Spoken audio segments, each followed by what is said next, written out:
La filosofía que se ocupe del estudio racional de la moral, la virtud, el deber, la felicidad y el buen vivir. La ética estudia qué es lo moral, cómo se justifica racionalmente un sistema moral y cómo se debe aplicar posteriormente a nivel individual y a nivel social. En la vida cotidiana constituye una reflexión sobre el hecho moral, busca las razones que justifican la utilización de un sistema moral u otro. La ética es una de las principales ramas de la filosofía, en tanto requiere de la reflexión y de la argumentación. Una doctrina ética elabora y verifica afirmaciones o juicios determinados. Una sentencia ética, juicio moral o declaración normativa es una afirmación que contendrá términos tales como bueno, malo, correcto, incorrecto, obligatorio, permitido, etc., referidos a una acción, una decisión o incluso también las intenciones de quien actúa o decide algo. Cuando se emplean sentencias éticas, se está valorando moralmente a las personas. Situaciones, por ejemplo, se dice, ese hombre es malo, no se debe matar, etc. En estas declaraciones aparecen los términos malos y no se debe, que implican valoraciones de tipo moral. La moral o la moralidad son las reglas o normas por las que se rige la conducta o el comportamiento de un ser humano en relación a la sociedad, a sí mismo o a todo lo que lo rodea. Otra perspectiva la define como el conocimiento de lo que un ser humano debe de hacer o evitar para conservar la estabilidad social. La moral son los valores y la ética es la práctica de los valores. Por ejemplo, por un lado, tienes a un amigo que lo conoces desde tu infancia, desde toda la vida, y pasan los años y él trabaja para ti en una empresa, pero él es tu amigo de toda la infancia, lo estimas y lo quieres mucho, pero en el ámbito laboral te está malogrando el trabajo con su irresponsabilidad, impuntualidad y otras cosas más. Tienes que despedir a ese amigo, pero por un lado es tu amigo, lo conoces de toda la vida, pero por otro lado es tu empleado que te está malogrando todo el trabajo. Aquí es donde surge el dilema de qué cosa hacer. Aquí es donde se cruza la moral con la ética y se cruzan estos dos. Entonces surge un dilema, no sabes qué cosa vas a hacer. Es por eso que hay que tener una mente centrada y saber qué cosa hacer en estas ocasiones y ser lo bastante responsable para asumir una acción o una decisión.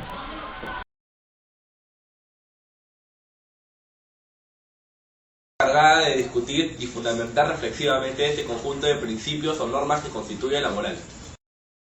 La moral es el conjunto de normas que regula la conducta de los integrantes de la sociedad. Es un conjunto de principios y razones que una persona utiliza como línea directriz en su propia conducta. Conjunto de normas que en una sociedad se encarga de transmitir de generación en generación. La interioridad de una persona como producto de su propia reflexión y elección. Tiene una base social y actúa en la conducta desde el exterior o desde el inconsciente.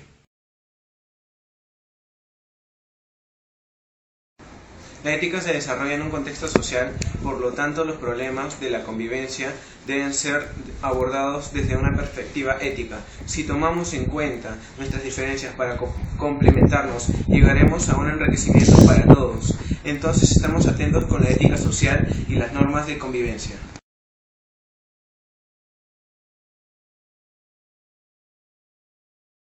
Toda distinción, segregación o restricción que impide el ejercicio de los derechos, como por ejemplo discriminación educacional, cuando se marginan a las personas que no han tenido una educación básica, discriminación étnica y lingüística, aplicadas a las personas que pertenecen a un grupo étnico, discriminación de género, ejercida a las personas, sobre todo a las mujeres, discriminación generacional, cuando son marginadas las personas que han sobrepasado la edad productiva. El problema de la discriminación debemos afrontar el valor de la igualdad. La igualdad de las personas, sea cual sea su situación económica, de raza o de edad, etc. Casi todas las naciones han suscrito la Declaración Universal de los Derechos Humanos, cuyos valores fundamentales son la libertad y la igualdad. En la sociedad hay grupos e instituciones que se encargan de corregir las desigualdades, como los gobiernos también se encargan de corregir las desigualdades internas en sus países. La religión, por su parte, construye espacios para luchar contra la discriminación. En tanto, el camino hacia la igualdad, la educación, tiene un papel fundamental, tanto como en la familia como en la escuela. Interamericana. Fue aprobada el 11 de septiembre del 2001 por la Asamblea de la OEA en Lima, Perú. Es un instrumento cuyo principal objetivo es la de fortalecer y perseverar la institucionalidad democrática, que al establecer la ruptura del orden democrático o su alteración de un Estado, que la OEA lo considere como un obstáculo insuperable.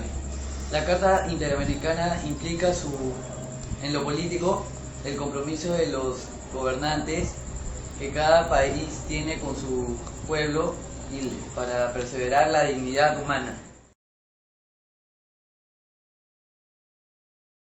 La exclusión social, política y simbólica de la mayoría de los habitantes de la Tierra no están en una nación definida. Contradictoriamente, algunos de los países con economías más poderosas son los más pobres desde la perspectiva cultural y ecosistemática. Muchos de ellos dependen de los sistemas más importantes ubicados en otros países. La lucha contra la pobreza no debe ser solamente material, sino también ética y moral. Se necesita la aplicación de adecuados controles internos acordes con los estándares internacionales y el desarrollo de políticas anticorrupción en todos los ámbitos. Está comprobado que la corrupción institucionalizada, que en el sector público tanto como en el privado, ha sido la principal traba para el bienestar de todos los peruanos. Sin embargo, también urge un cambio de mentalidad en los peruanos.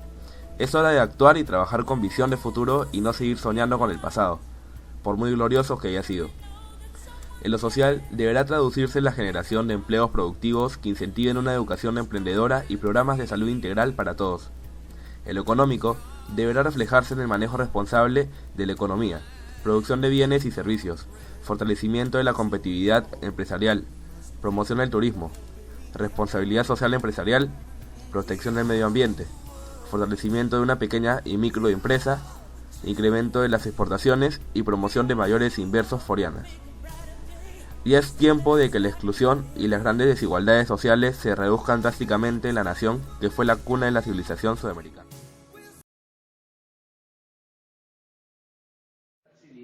No es más que un grupo de ciudadanos agrupados con fines específicos que no pertenecen al Estado, tales como sindicatos, ONGs, iglesias, clubes sociales, etc.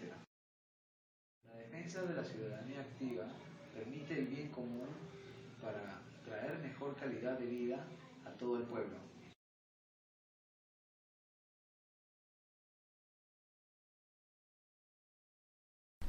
Ética y paz mundial. Los países y el mundo han atravesado momentos muy difíciles en su historia.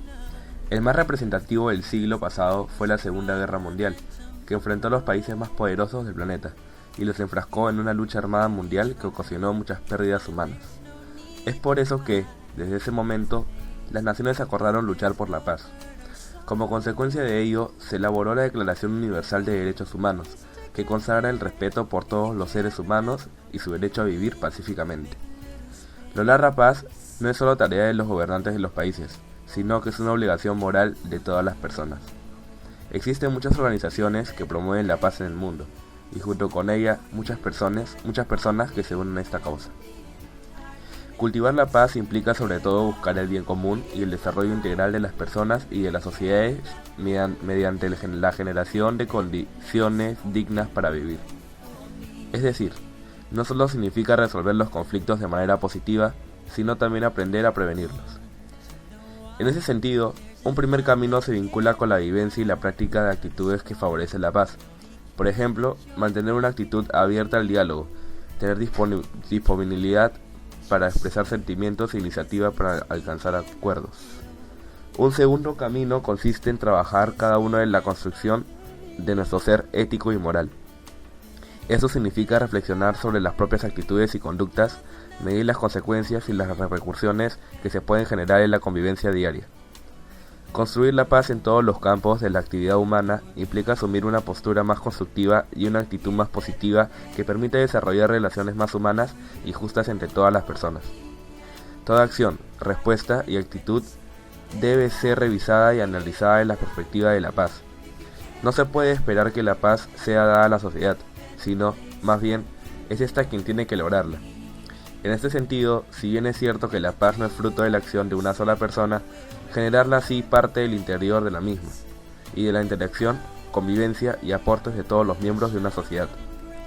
Trabajar por la paz significa actuar desde la vida cotidiana, relacionándonos de manera justa con los demás, en la escuela, la familia, el barrio, entre otros, guiados por el respeto de la vida, la dignidad, la solidaridad y la tolerancia. Alcanzar la paz requiere de acciones concretas en la vida diaria de cada persona. De los avances científicos es si ese avance será utilizado para propósitos buenos o propósitos malos. Para propósitos que le sirvan a la humanidad o para destruir a los humanos. Y ahí reside la naturaleza ética de cualquier actividad humana. Madame Curie y su esposo trabajaron para descubrir el uranio y el uso médico que se podía dar a un nuevo elemento. Los alemanes en la Segunda Guerra Mundial comenzaron a estudiar qué explosivos pueden obtener con ese elemento. Einstein alertó al gobierno de los Estados Unidos de esas intenciones y los norteamericanos se le adelantaron a los alemanes. El inventor de la dinamita inventó este explosivo, el TNT, para usos industriales hasta que a alguien se le ocurrió utilizarlo en las guerras. Alfred Nobel se arrepintió de haber inventado el explosivo. La ética debe presidir todos los actos individuales y colectivos de una sociedad. Todo lo que el hombre posee procede del árbol bíblico de la ciencia del bien y del mal. En otras palabras, todo puede tener un uso bueno y un uso malo. Vamos a desarrollar un tema muy complejo, es el tema de la ética y la moral. Este tema compele a la educación y formación permanente de las personas en la sociedad, en los estudios, en las profesiones. La ética y la moral son fundamentos de la humanidad, donde el homine, el hombre, viene siendo el soporte esencial.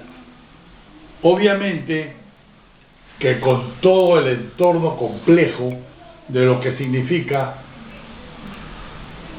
el hombre como ser humano. Entonces cabe la pregunta, abordando temas de contexto filosófico, metafísico, que van a señalarnos la realidad. Y la pregunta es, ¿qué es el hombre en realidad? ¿Cómo se le puede definir y conocer al hombre en el potencial interno y externo? Bien, la respuesta es, el hombre es individua substantia naturale rationale molem anima. Esto quiere decir y significa que el hombre es una sustancia individual de naturaleza racional y espiritual. Se tiene que subrayar, para mejor entender y el aprendizaje del significado profundo de la ética y la moral, que el hombre no puede ser definido solamente como el ser racional. Es una de las características, porque el hombre, como dice la definición, individuo substantia natural racional, es un ser individual de naturaleza racional y espiritual. Porque, como repito, no solamente es un ser racional, es también un ser espiritual. Y es espiritual porque, como reza y dice la misma definición, tiene molen y tiene ánima. El ser humano tiene cuerpo y tiene alma. Está dotado de espíritu. De allí su conocimiento y definición en los tratados de metafísica y filosofía profunda, extensa, de que el hombre, por tener alma y espíritu, es un ser semidivino, porque si tuviera solamente espíritu y estaría conformado solamente de espíritu, sería un ser divino, como los ángeles. El hombre tiene molen y ánima, cuerpo y alma, tiene materia y tiene alma, espíritu. Por lo tanto, se le entiende, se le comprende, se le conoce como un ser superior. Y esto se establece ya justamente en el tema por la exhibición de su ética y su moral. ¿Qué lo diferencia de los seres inferiores o las bestias? Aquí un trabajo científico importantísimo del filósofo Mario Bunge, quien habla de la ciencia y la espiritualidad, ciencia y filosofía. Justamente es este filósofo, este científico, este intelectual, Mario Bunge, que hace el señalamiento y el distingo y la separación de lo que significa la diferencia entre un ser humano, un hombre, un ser superior, y las bestias. Hay una diferencia abismal. Además de estar dotado el hombre de cuerpo, alma y espíritu, Dios, Padre Creador, lo ha dotado no solamente, como decía hace un rato, de inteligencia racional, no solamente es un hombre racional. El Dios lo ha dotado al ser humano con 5 inteligencias que potencializan su calidad y su superioridad frente a cualquier otro ser inferior. El hombre está dotado pues de alma y espíritu, y está dotado reforzadamente con 5 inteligencias. Pero lamentablemente, por lo normal y por lo general, el hombre se estanca en usar solamente la inteligencia racional. Es una de las inteligencias que tiene el hombre, la inteligencia racional. Y en muchos casos se pasma, se estanca en vivir, en coexistir, ejercer y explotar solamente la inteligencia racional.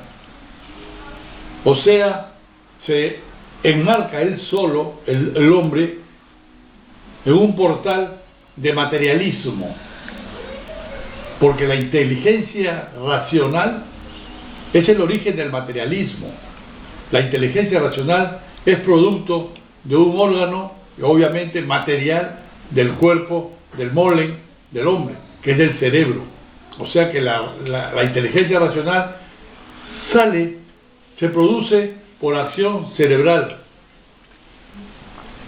aquella función tan delicada e importante que tiene el cerebro en el tiempo y en el espacio, en la humanidad toda,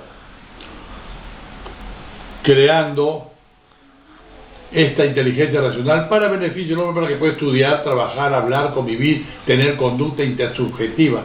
Pero, decía, el hombre muchas veces se estanca, algunos hombres se estancan solamente en el elemento y el portal del materialismo, y viven y gozan y ejercen su inteligencia racional, olvidándose que no solamente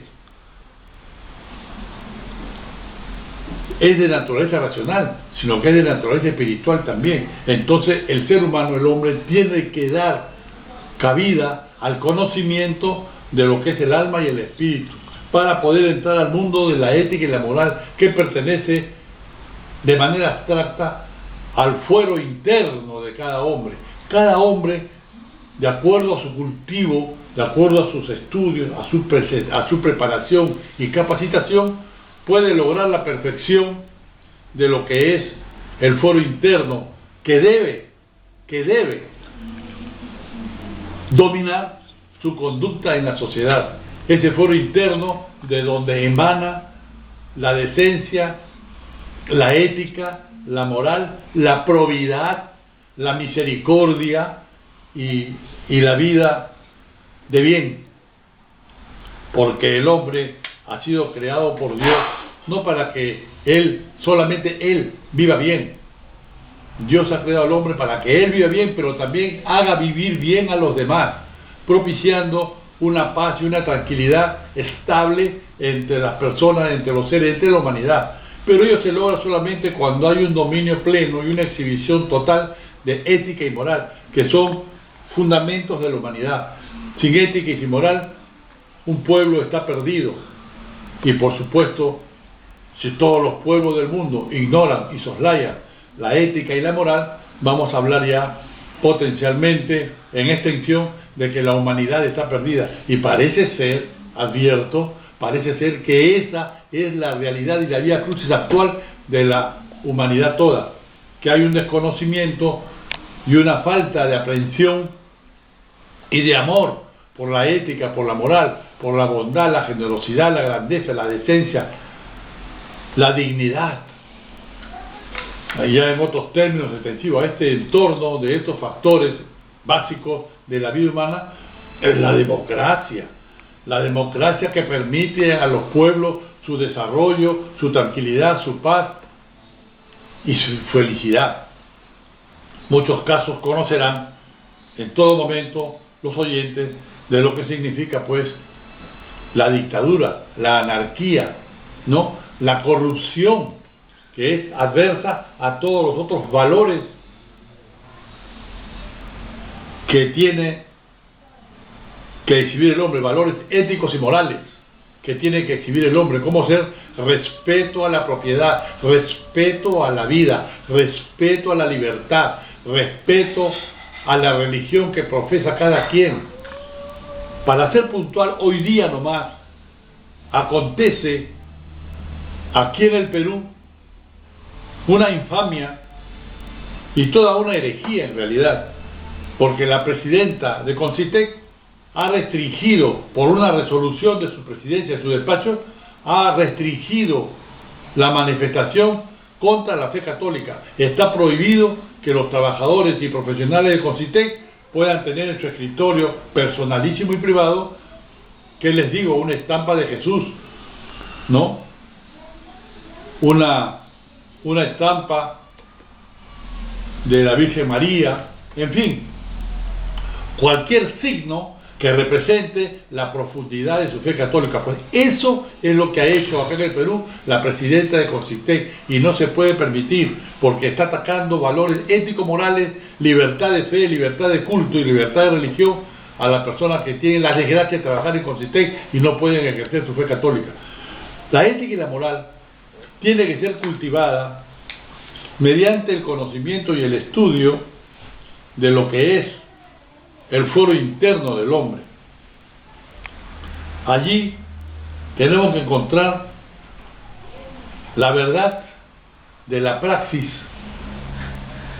de la abstracción de todo aquello que significa lo abstracto, no lo material, sino lo espiritual más bien, porque debe inclinarse siempre y promoverse siempre desde los valores ético-morales, la práctica espiritual, para que el hombre sea un aposento y una riqueza y un cultivo constante de ética y de moral, con dignidad y con fe. El hombre que no tiene fe, el hombre que no cree en nada superior, en nadie que lo restrinja, que lo domine, es un hombre perdido, es un hombre echado a la oscuridad.